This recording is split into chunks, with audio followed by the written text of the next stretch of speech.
U.S. Census Bureau released a report indicating that about 44 million Americans, or 1 in 7, live below the poverty level. That's the highest it's been in over half a century. What or who's to blame for this? This week, let's talk about that. Is that surprising? Not considering Obama's policies, no. So you think he's to blame for where we're at right now? Well, he's partially to blame. He's put the whole country in debt. So how are we going to get out of it?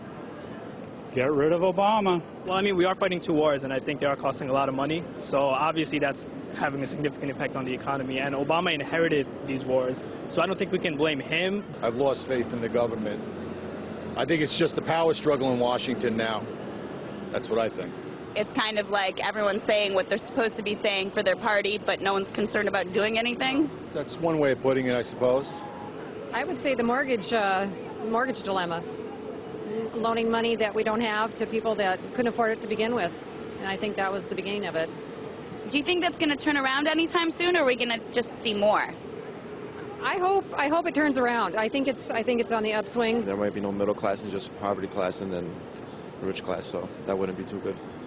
So you think that the middle class is kind of disappearing in this country? I think it's definitely not so much disappearing, but it's definitely not as big as it used to be. I mean, you know, growing up, my parents always said that the middle class was a lot bigger and times were a lot easier. So you're unemployed now. Do you feel like your standard of living is just completely gone, or is it still a little bit better than what it would be like in other places in the world?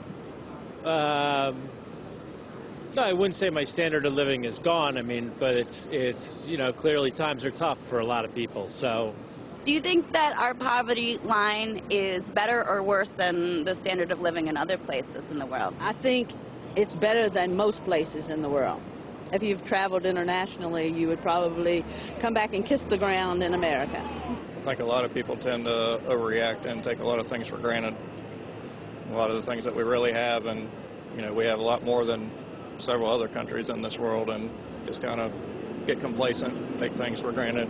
So maybe we should focus on what we do have instead of what we don't have right now. Exactly. The bottom line is that no matter who or what is to blame for this high level of poverty, let's just hope someone or something can do something about it soon.